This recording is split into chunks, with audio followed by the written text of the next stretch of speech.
Alrighty, well, hello everyone. Welcome to another edition of 1+1, your place for inconvenient truth-telling and myth-busting. And first of all, Happy New Year's to everyone. Hope everyone had a good Christmas holidays, Hanukkah holidays, and other celebrations, as well as a good New Year's. My guest tonight is our returning champion, Canadian Joe Emersberger, a leading media critic, NGO critic, and anti-imperialist campaigner. His work has been published at fair.org, Znet, Venezuela Analysis, the Canary, and Telesur. He writes at his own Substack, and he's co-author with historian, anti-journalist, also media and NGO critic, Justin Podur of Anti-Empire podcast. They both collaborated on Extraordinary Threats, the U.S. Empire Media, and 20 Years of Coup Attempts in Venezuela. And this is our All Things Israel edition, and our All Things Joe Emersberger, because he's been such a returning champion, and I often like the episodes. I even have like our own playlist, our own greatest hits of all the times you've been on the show, Joe, as well as some of my favorite appearances of you on other platforms. So first off, Joe, thank you so much for coming on the program, especially on Saturday afternoon. All right, thank you for having me on. Thank you for having me on, Yuri. Thank you. It's always a real honor to have you. And before I forget, please, folks, donate generously to 1+1, support independent journalism. And I can't stress enough, but help us beat the avalanche of far-right algorithms to do that. You can only do that by please sharing widely all of 1+1's content, donating, liking, and so forth. So, Joe, my first question, well, first of all, I have some remarks before I get to my first question, but here it goes. We've seen the biggest Palestine solidarity marches and campaigns for, I think, roughly 2 years now, going on 3, if I have my numbers correct. I, of course, have been very inspired by the acts of compassion and solidarity given to the Palestinians in the occupied territories in historic Palestine. And I've also been liking some of the attempts by people to connect Palestinians as victims of imperialism to Congo, Sudan, Haiti, and America's ongoing colonies. However, we still see people overcompensating and falling into self-McCarthyism by either saying the following: Israel fell asleep at the wheel, meaning people strongly condemning Palestinian armed resistance, which I understand to a certain extent, but there is something sinister when people allow themselves to fall into a trap. We also still see unhinged support for Israel and people wanting to be sensitive to liberal Zionists and Zionists in general. And while I'm not shocked that that the CBC, Globe and Mail, Global TV, CTV, City News, TVO, and the hideous junk journalism of the National Post, Post Media, Bill Maher, Piers Morgan, Trigonometry, and other outwardly far-right media or Zionist apologist media, I'm still stunned that there are left-leaning outlets or people who fashion themselves as leftists, bending over backwards to bring cover for Israel's epic crimes against humanity. So before I get to my first official question, your thoughts on everything I just laid out? Yeah, I just want to say I just got the news that Ali Abu Nima, the editor-in-chief, the one of the main person Electronic behind Intifada, yeah.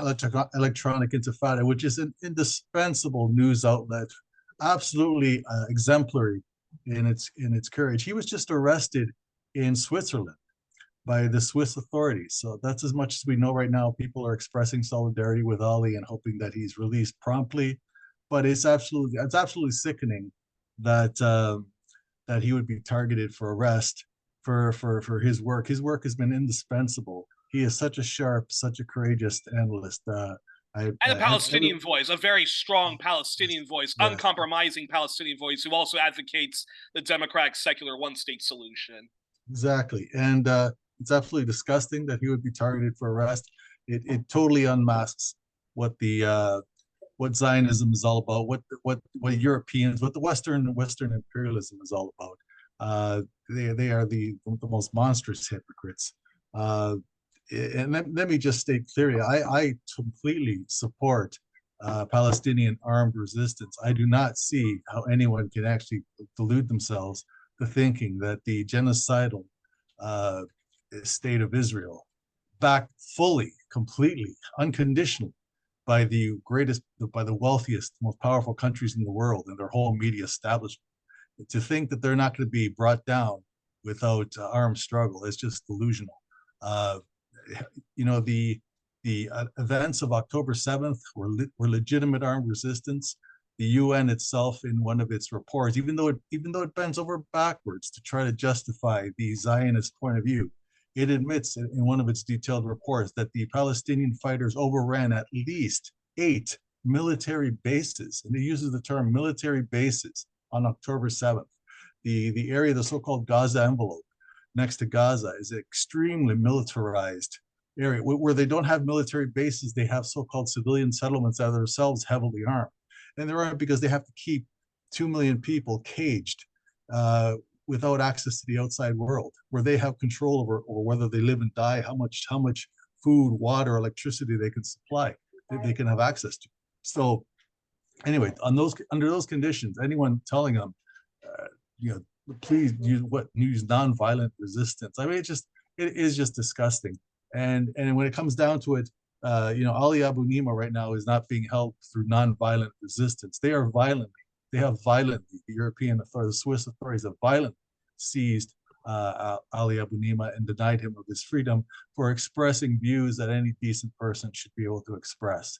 So it just, the whole 15 months of this Holocaust have just exposed the depravity, the hypocrisy, the cowardice of the people who style themselves as the leading leaders of our civilization.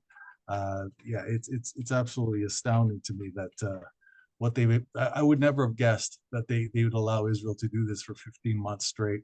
I might have thought, okay, they'd allow them a week of going berserk, 2 weeks maybe, but to allow them for 15 months, the level of documentation we had through our own iPhones, just live streamed. Anyone who wanted to see what was going on could see it.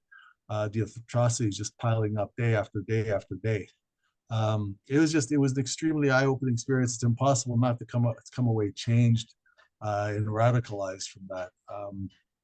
And that's certainly what happened to me, and it happened to, I suspect, billions of people around the world, is that any illusions we had about the world we live in, about the nature of the Western governments, that they just collapsed. We don't have they just fell from our eyes because we don't have those illusions anymore. And before I talk about this thread you did on X Twitter, which is going to be the main point of our conversation, which is people who fancy themselves as leftists bending over backwards to be sensitive to Zionists and whatnot. Over the break, I was very depressed when I was watching I was watching Afshin Ratanzi going underground, and he was interviewing Matt Taibbi, who's a journalist I've once long admired, and somebody sent me a link on the comments sections of YouTube saying just don't ask Matt about Gaza. And I asked the person what he meant by that, and then he said watch it, and then he sent me the link to Matt Taibbi, formerly formerly of Rolling Stone magazine, and now does his own indie outlet called The Racket. Matt was interviewed on this popular black left-leaning YouTuber Sabi Sabs, and she was asking him what he thought about Israel's genocidal onslaught in Gaza. And I should show the clip, but I don't. But it'll take too much time. But Taibbi basically did not want to comment on Israel's genocidal onslaught on Gaza, and then every time Sabi Sabs kept trying to ask him, wait a minute, you don't have an opinion on what Israel's doing to the Palestinians? And Taibbi kept refusing to make a comment. And before I get your response to that, Taibbi said something like, "Oh, he needs to go to Palestine first to make an opinion for himself," and then Russell Brand, who used to be quite the leftist stand-up comedian and leftist campaigner, he's gone down a bizarre far-right rabbit hole, and he's become a born-again Christian. And he was saying something so bizarre on his program about how he thinks Israel has the right to defend themselves, but as a Christian, he would like to see both sides make peace and some kind of stupid shit like that. And then this other leftist, Elisa McKenzie, who complains a lot about, the middle class this, complains a lot about too much wokeism, that, and so forth. She was also the few times she posts about Israel Palestine, she's slamming Palestine solidarity protesters, and recently was tweeting about how happy she is that these 4 Israeli hostages were released without saying a word about the millions of children, and not just children, but elderly folks, people of all ages, unarmed people of all ages being slaughtered by Israel, the most vile apartheid settler colonial Western outpost in the world. And so, just your response to that. And these are people who can, and these are people who have a huge left wing, left leaning following. Yeah, I actually muted. I didn't know about Taibbi because I muted him a few years ago. He teamed up with Barry Weiss, who's this super Zionist piece of garbage, to basically do this Twitter revelation where basically it was Elon Musk who's a fascist, teaming up with Weiss and what's his face, Taibbi, to basically release things that basically showed the Democrats, in the case truly showed how hypocritical a lot of the Democrat supporters were, how they were reaching out to Twitter, pressuring Twitter to report in a certain way. Some of it was probably true. I mean, the Democrats are genocidal trash, and nobody has any respect for them. I don't. But the whole point of this is basically just to serve Musk's right-wing agenda. It was just a partisan. It was basically a partisan exercise in trying to whitewash the right-wing narrative, the right-wing, the Republican. I mean, right wing is not even a good enough term because the Democrats are so far right, but the Republican side of the more the outwardly far right. Yeah, it was basically just garbage, and it was boosted by Glenn Greenwald, who I wouldn't put him on my list of people I hate, but he's somebody I no longer respect either. In spite of the fact that I acknowledge at least he interviewed Ali Abu Nima recently. He interviewed another great journalist from Gaza, who's just absolutely courageous. So I don't put Greenwald in the same class as some of the others, but it's not somebody I respect. They're basically constantly sucking up to the Republican side of the spectrum. That's what they're all about. That's what Taibbi is very clearly all about. And when I realized that, I muted him. So it comes as no surprise, actually, that he would be as cowardly and as stupid as what you describe. It doesn't surprise me at all. He struck me basically as a loser for quite some time. The others that you mentioned, the last one you mentioned, I'm not familiar with. Lisa McKenzie. Yeah, not maybe if I saw her Twitter handle or whatever, maybe, but it doesn't ring a bell. And what was the other one you mentioned? Russell Brand. Yeah, Russell Brand. Pretty much binned him along with Taibbi and the others. Just he's a celebrity. He had his moment where he was saying pretty courageous things opposing the Tories and being a little bit supportive of Corbyn when Corbyn looked like he might actually do something useful with the Labour Party. But then, yeah, it seems like the pandemic gave a lot of people an excuse to basically shift right under the guise of being against the vaccines or vaccine mandates. It was basically an excuse to just become partisan actors on behalf of the Republicans. Identity politics does get weaponized by liberals, especially in a very cynical way. I don't dispute that. But to me, the whole anti-woke movement, and I said this in a recent Substack piece, I just see that as an attempt to re-normalize various forms of bigotry and cruelty that are Exactly. no longer acceptable or no longer as easily acceptable. And it's basically a lament, like, oh, you know, we can't be as homophobic as we used to be. We can't be as, you know, as fucking misogynist as we used to be. Oh, yeah, it's basically just a Exactly. right wing lament. And but mind you, there are instances where the liberals do use identity politics in such a cynical way that kind of, you know, helps them, gives them cover. But what I see Brand and people like that doing is just looking for excuses to be partisan, these partisan actors on behalf of the one segment of concentrated power that's also Zionist, it's also imperialist, just like the Democrats. And so that's how I see those people. Well, I completely agree with your comments, and thank you for saying what you just did, because lots of leftist, left-leaning people are all falling for that trap, not even realizing that it's such a clear dog whistle that woke now just means I really don't like black leftists talking about racism. I really don't like transphobes. I really don't like the trans community and the queer community militantly pushing back against the Right, vile bigotry of a piece of trash like Piers Morgan and right. J.K. Rowling and whatever. And so yeah, so thank you very much for the comments that you just made. And now let's get into why I really wanted. Let's get into one of the main reasons why I really wanted you here, which is talk about this thread you did on X Twitter where you called out those left-leaning outlets. But let's go through them one by one. Firstly, talk about the Nation magazine and their coverage of everything that's been going on since October 7th in historic Palestine.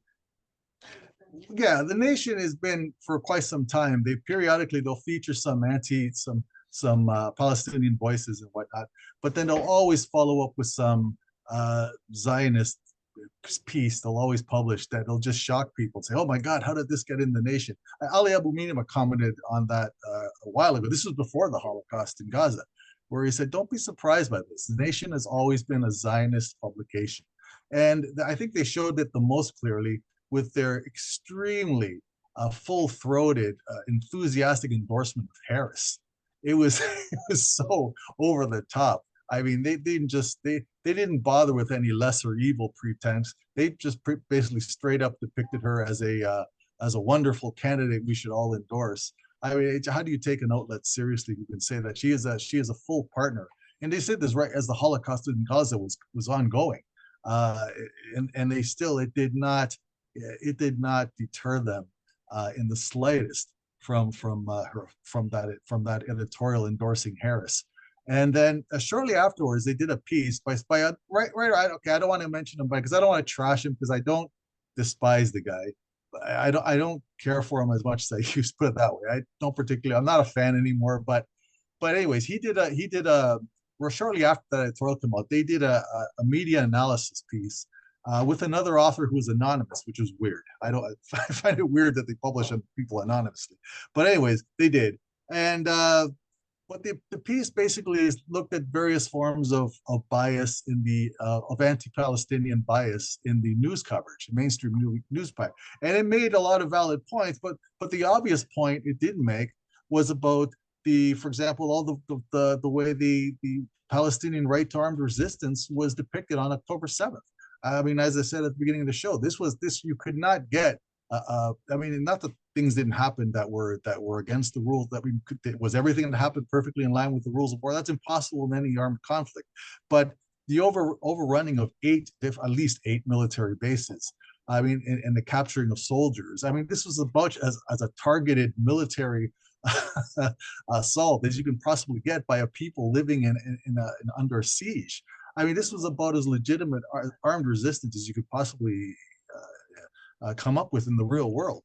And they never addressed that. The analysis just totally circumvented that completely, and it also circumvented other things that should easily have been something that any media critic who's honest would go after, like the whole rape claims, the beheaded babies, the babies, and all these absurd atrocity stories that the Israelis spread through the Western media that were utterly bogus.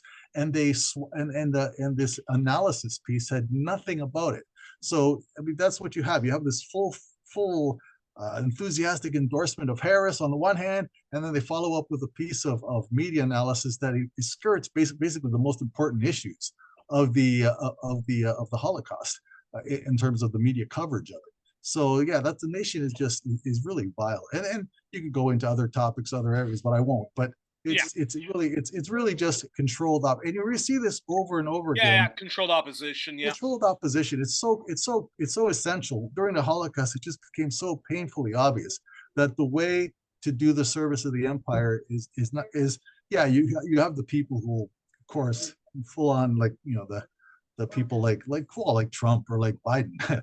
Never mind, Trump. Biden will just be the voice of total genocide support, just openly. But then you'll always have the people who try to pretend to be like they're bravely dissenting, and they're not. They're just reinforcing a lot of the key propaganda talking points. And you saw this over and over again from prominent figures on the so-called left in the West. And I think that's something we really have to not get complacent about. That's why I name names. That's why I put this thread together. It's because I don't think we can be complacent about it. I don't think we can tolerate that. There's a lot of pressure on us to just say, oh, but he said so, he made some good points. Oh, but this was okay, and it just well, you know what? All that coddling of those kind of dissenters and those phony controlled opposition, that's what brought us to the point where we could have a Holocaust for 15 months and not be able to do anything about it, sit there and watch in despair what was going on, and we're powerless to stop it because that's from decades and decades of coddling that kind of phony dissent. Let's talk about the newest edition of Controlled Opposition. Talk about why you named Jacobin magazine. Jacobin was terrible. I mean, they especially their guy Branko Marcetic, that's one of the worst guys. We're just totally swallowing the false accusation that mass rapes took place on October 7th. He did that over and over again. He kept saying, "Oh, that it's happened. We shouldn't deny it. Why are we denying it?" And finally, Ali Abunimah finally called him out because the evidence kept accumulating to such a point. And Ali Abunimah at one point confronted him on Twitter and said, "You should retract and apologize by now." Okay, the evidence, because the evidence became so overwhelming that there was nothing behind that allegation, and yet there were lots of it's always the left has a tendency that all the right wing has to do is come up with some atrocity propaganda and scream about it loud enough, and sure enough there'll be a group of leftists who say, "Oh no, we shouldn't deny it." Something similar happened with the anti-Semitism smear campaign against Corbyn, and Corbyn himself was guilty of it. All the right wing has to do is just hysterically screech that this is happening, and a certain number of leftists will crop up, and a lot of times they'll be well placed, like Owen Jones or George Monbiot and others, and they'll be the ones saying, "Yeah, so of course we shouldn't deny that there's anti-Semitic, there's a crisis on the left," and they'll always do that. And it's just pure cowardice. It's just because all the right wing has to know, as long as we scream loud enough, as long as enough of us are doing this at a certain pace, we can get a certain number of the chicken shit left, or whatever you want to call them, to go along with it, and to try to scold everybody else and say, "No, don't oppose it. Just go. You just admit that it's a problem." Just all it's just this gaslighting of our own within ourselves, trying to tell them, no, we have to admit the crimes we didn't commit. We have to admit to atrocities that didn't happen. We have to say there's a genocide in China. Uyghurs are being, or we have to admit that Maduro's a dictator. And of course, Assad is the most brutal dictator. Just look at his exactly. prisons, and he even used terms like gulags, which is such pathetic, like boring old anti-communist leftist crap as well. Yeah, it's just, and it's pure cowardice. It's just people looking after, just trying to maintain credibility with the trying to keep their foot in the door of the media establishment, yeah, so it's something we shouldn't tolerate, and we should be, we shouldn't we have to push back against it, and make sure that we protect media like Ali, because when you can tell who the uncompromising people are. They're not going to arrest Taibbi. They're not going to be arresting him in Switzerland. They're going to be arresting Ali Abunimah. So that's what we have to protect. That's what we have to stand behind. Well, you mentioned Owen Jones. Talk about talk to us about Arundhati Roy and Naomi Klein and the Guardian newspaper, which I should state has always been an establishment waste of space and oxygen in Britain, Right. often supportive of the once existing Liberal Party, always supportive of the right-wing faction of the Labour Party, although I always think that the Labour Party is a center-right party. But anyways, but they do provide some space for leftists like Naomi Klein and their own employees, from Owen Jones to Paul Mason to Gary Young to George Mumbia to Seamus Milne to the Navarre media crowd, to provide a left cover from criticism and sell liberal interventionism, etc. But what about Naomi Klein's Guardian piece and it being edited, as well as her defense of the Guardian editing it, that really got under your skin? Yeah. Yeah, well, she wrote a horrible piece saying, right after September 11th, just echoing all the key propaganda talking points against that Israel was spreading, and she was just echoing them. And this was a massacre, and why are we celebrating the murder of Jewish people? I mean, it was just appalling. The title was something like, "Why is the left applauding the murder of Jewish people?" That was like the original title. It was something close to that, something along those lines. Wow, Then she that had bad. it. Wow. Then she had it edited. In my thread, I put an archive version of the first one, and then she had it edited. She had it toned down a bit, but the same basic talking points remain. It was a horrible piece. Is what she led with right after the match. She didn't look like, comments is okay. Wait a sec. Let's let the dust settle. We know Israel lies constantly. We know the Western media lies constantly. Let's look at what happened. And she could have also, I mean, it was apparent even from the reporting. Again, if you tune into people like Electronic Intifada, you would know to doubt that, because you'd be alert to how much they lie. And also that what Electronic Intifada does really well is it looks at the Israeli media very closely, because you could actually find in the Israeli media there were huge holes in the whole story about this massacre, because even in Haaretz they're already publishing lists of casualties and people missing, and you can already see the huge proportion of military personnel who are missing. Justin Podur did a really good piece of that, looking at because if you looked at media reporting the way they do, which often means looking at Israeli media, especially Israeli media in Hebrew and everything, you could tell that the whole story about this that this was some kind of wild massacre of civilians that Hamas perpetrated, that was already bullshit. You could tell it right away. But Klein, of course, did none of that, and she just led with the Israeli talking point just immediately, right out of the gate. This prominent person on the Western left, and then she kind of tried. She went so far overboard. She tried to kind of back away from it a bit, but the damage was done. And you see what she's all about. And Arundhati Roy, she basically did the same thing in an address. In fact, in that address, she also praised Naomi Klein, and just talked a lot of nonsense about how there can be no military solution. I mean, get the hell out of here. There's no military. So how do you think the Palestinians are being oppressed? They're being oppressed through the military. So they're not supposed to fight back? And, it's such idiocy. And as Justin pointed out, I think we were talking, she used to support actually Maoists in India who were involved in armed rebellion. But now I guess she's seen the light and this become just a selectively opportunistic pacifist when it comes to Palestinians. And it was just she just gave an absolute horrific time. And she also demonized Hamas she also resorted to some Islamophobia as well in her comments about Hamas and that. She was terrible. And again, you see one after another these prominent voices that people admire. And the one thing you could put them all, you could group them all together. The one thing is that links them all together, that they all have in common, is the vilification of Palestinian armed resistance. That is the thing that they have to do, because that's what the Western media insists on. You can criticize the shit out of us all, just like that Nation piece I talked about, that media criticism piece. Criticize the shit out of us all you like, but you have to accept the premise that Palestinian armed resistance is unacceptable, it's terrorism, it's murder, and you must denounce it. That's Piers Morgan's favorite thing on his show, right? Do you denounce Hamas? You got to do that, because you can criticize the shit out of everybody, but do you denounce Hamas? That's the key thing, and that's what all these controlled opposition do. They all have to join in the spectacle of denouncing Hamas. That's what they all have in common. It's the second to last group and individual that you called out. This one actually surprised me the most, which was the New Left review, edited by very popular, well-known, and revered leftist historian, journalist, and well-known anti-war, anti-imperialist campaigner Tariq Ali. What about their editorial really got under your skin?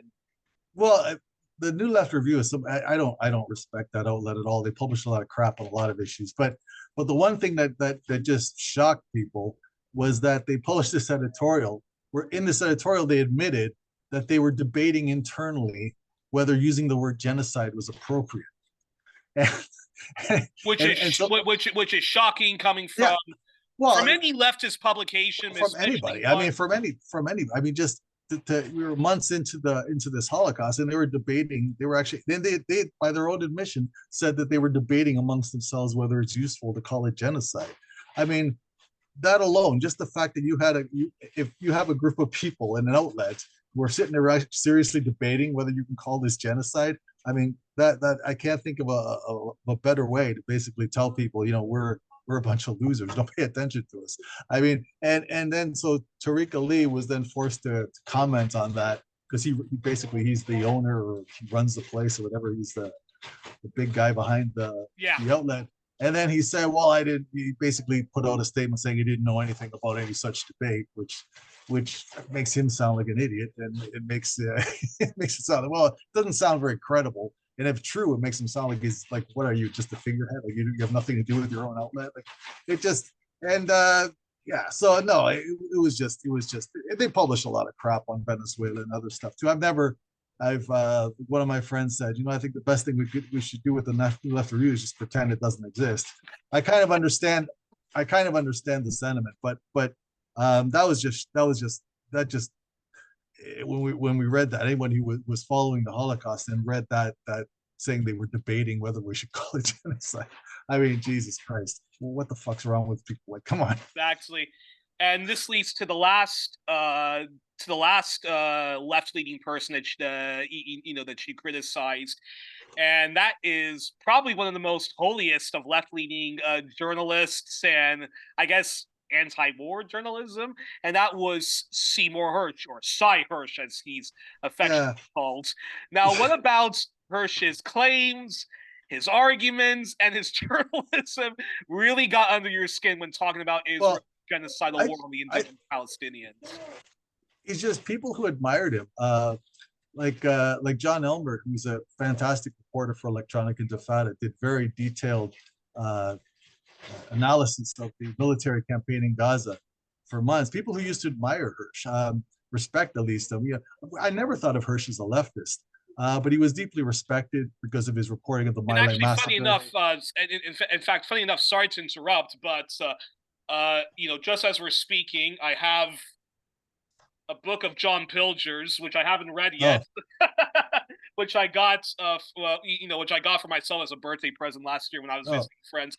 Pilger was a huge fan of Seymour, of Seymour Hersh. But funny enough, I've never really been that much of a fan of Seymour Hersh. I respect some of the major stuff that that he's uncovered, but I've never was a really huge fan of him as a person, him as a journalist, and I'm not, I'm not, and just even as a writer, I've never been that much of a huge Cy Hersh fan. Yeah, well, let me put it this way: I read his memoirs, which were interesting, but right away from his memoirs, I mean, I got the impression he's not a leftist. I got the impression that he's just basically a competent journalist who did his job. But then on the other hand, like the best thing he ever did, like I said, the My Lai massacre was not something he uncovered. It was reported. He dug into the story, found the perpetrators in the U.S. soldiers who did it, got them to talk, and what they said was just horrific. And this is what the soldiers themselves admitted to doing, to basically executing children as they were running away. Just a horrific, and as one of the perpetrators put it, a Nazi-like atrocity in Vietnam. And so he published that. And mind you, this is a time when the public was turning against the war in Vietnam. I mean, the war was going badly for them. It was dragging on. It was costing too much, and it was creating opposition. So you could see why the establishment might have allowed some of this reporting to come out. But he did it, and it was unquestionably an important story.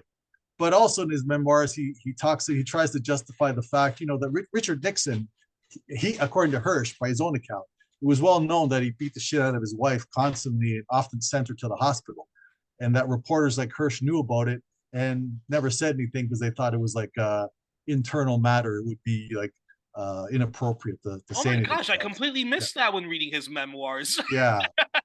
No, look it up. Look up Nixon. He said he got pushback from people who said he should have said something. Well, yeah, the guy's beating the shit out of his wife, sends her to the hospital. Like, so you imagine how bad the beatings were. Yeah, because Nixon was a deranged person. So you could tell away he's not okay. I did not come away from that book thinking that much of him, but not thinking him as I thought basically he had his issues, but at the end of the day, a guy who did his job and did some important stories and had kind of an integrity about him. If he also had issues with old style attitudes about domestic violence. Obviously, he didn't think it was a big deal if Nixon was beating the shit out of his wife. I mean, that says something about the guy. It says something about the mindset of people back then too, right? That's the culture they were brought up in, to believe that somehow that was a personal matter that should be commented on or something. So yeah, he had issues. He was not. I didn't get the impression he was particularly left. I just thought he was a journalist who was willing to uncover some stuff and report on important issues, which is not a small thing, right? But no, not somebody I would set up as a hero. But then what happened? A funny thing happened. The Holocaust in Gaza happened, and then my friend Justin Podur subscribed to his Substack because thinking, oh well, Hersh is going to do some writing, and he looks like he's going to be talking about Israel and Gaza, and so he started subscribing, and he starts reading his articles, and it's just absolute trash, absolute trash. All Hersh would do is go to some Zionist sources, go to some American sources, and just say whatever they tell me this is happening. Oh yeah, they're gonna pull. Sinwar is hiding in the basement of Al Shifa Hospital. They're gonna get him. It's gonna be one of his titles was it was one of his articles was Hamas's Alamo or something, like where basically the impression he gave was that they were going to go into Al Shifa Hospital. They're going to pull the hostages out, pull Sinwar out, and it was all going to be a big. So his whole reporting through the conflict was just one garbage piece after another, just totally echoing Zionist talking points, just without it. And I did a detailed thread about all the different ways he just regurgitates the standard Zionist opinion of Hamas, of everything, of the conduct of the war, obviously of the October 7th, depicting as massacres, atrocities, everything, just totally aping everything that the Israelis wanted him to say. And it was shocking because people who thought of him at least as a journalist, like As a kind Justin of muckraker, yeah, at least as a straight shooter when it comes to journalism. It was just shocking to see, wow, this guy's just a joke. And it was really, and that's why I did such a detailed thread on it, because people, there's a lot of people who admire him. Okay, well, just read what he himself wrote for the past 15 months. Just read what he's been writing about Gaza. I mean, if that doesn't cure you of your Hersh worship, I don't know what will, because that should do it for anybody. Before I get to my last question, let's talk a little. Let me ask this follow-up question about Seymour Hersh, because it's something lots of people have been repeating about October the 7th.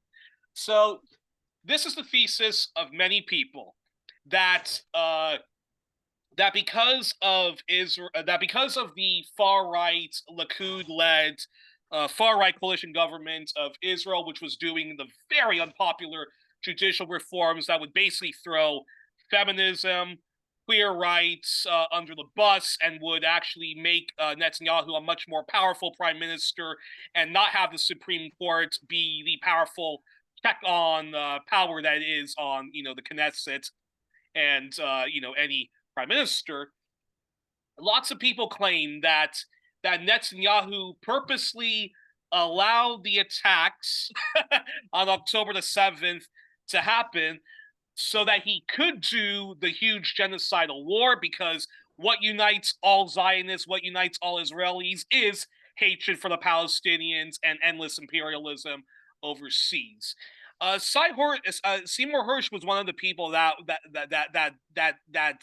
kind of started that ball rolling. That Israel completely fell asleep at the wheel. They allowed Hamas to attack, and now they're using the genocide as a huge distraction.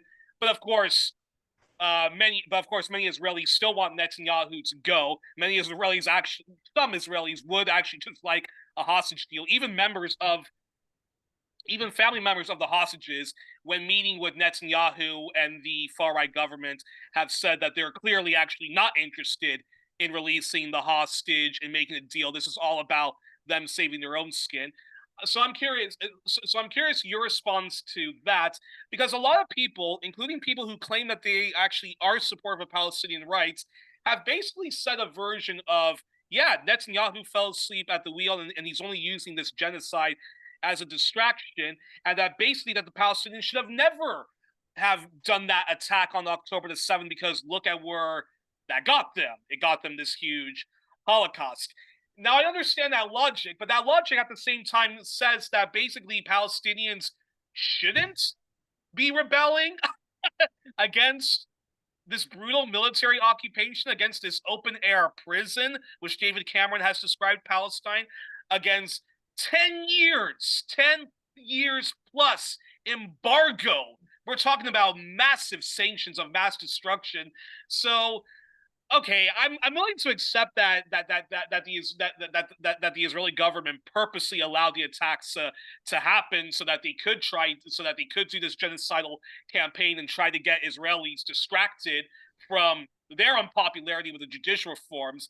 But at the same time, as you've mentioned, what the Palestinians did was just a huge act of resistance. So I'm curious your response to all of what I've just said.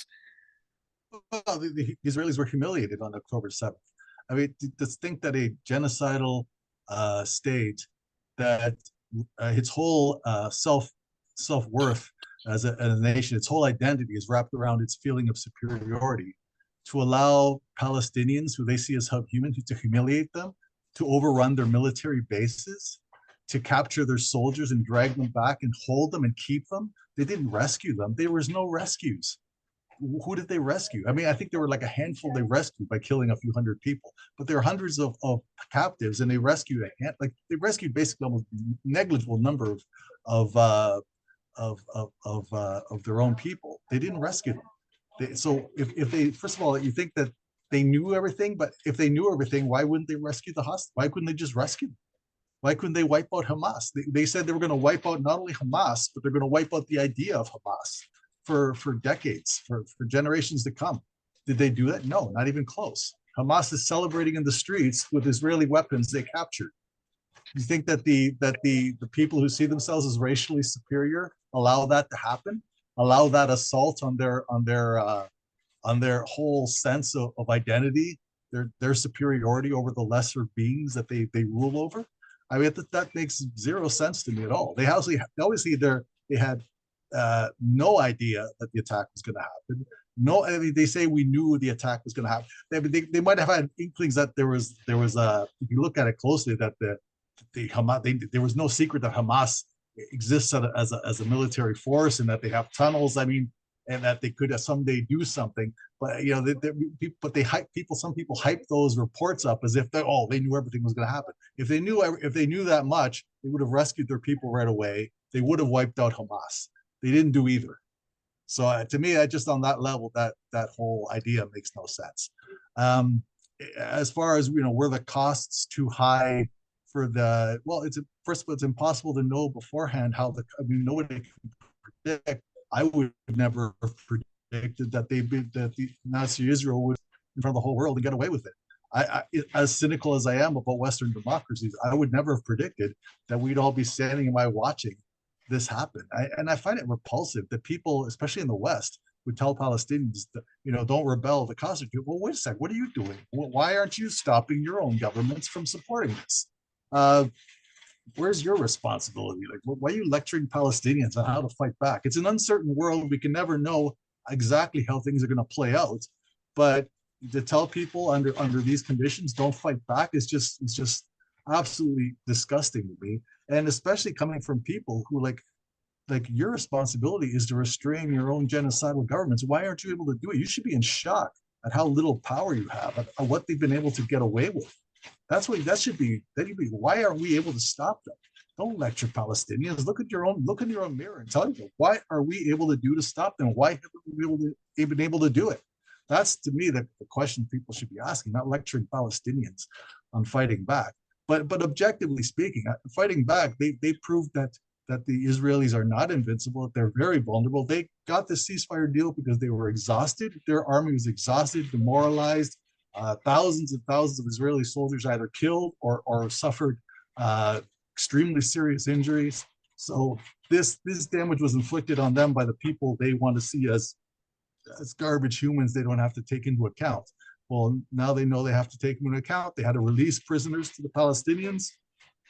That's what they got. 15 months of genocide. They've shown the world that they're a genocidal government that has no legitimacy whatsoever. So I don't know. I mean, if we think the Palestinians should have won more, then if they should have won more, then we should be helping them win more. We should be looking at ourselves saying, well, what can we do to help them win more, to dismantle Nazi Israel completely? And another follow-up question that I have to ask is, now I think it was kind of strange to see the far right coalition government of Israel be formed, and when they did their judicial reforms, it was incredible to see massive nationwide protests against the judicial reforms and so forth. What do you think of some people who but of course, but the problem is, at least I always thought this was the problem, is that when it comes to Palestinian rights and so forth, that is where, again, the progressivism ends, correct? Because Yeah, some I mean, we have polls showing. I mean, in Israeli society, people are debating, thinking that Israeli Jews saying that they have the right to rape Palestinian prisoners. So I don't know what kind of progressivism they're talking about. This is a society that's deeply not. I call them Nazi Israel for a reason. This is like a Nazi society who you can't you can't say you're progressive if you consider one batch of human beings, human animals that you can do anything you want to them. Then I don't know what kind of progressivism you could be talking about. So then that said, I think the reason why Israel has been allowed to have gone away with its successive epic crimes against humanity year after year, decade after decade, is because of just huge complicity on the part of the Western world. We can criticize the Gulf states. We should. We can criticize Turkey. We should. We can criticize much of the African states. We can criticize Russia. We can criticize BRICS and so forth. But in the end of the day, we do live in a pan-European imperial Western order, and therefore, from Canada to France, from Holland to Germany, from Germany to Australia, New Zealand, the United States, and Great Britain, our societies and our governments, doesn't matter who gets elected or who gets selected, is complicit in the humongous suffering of Palestinians.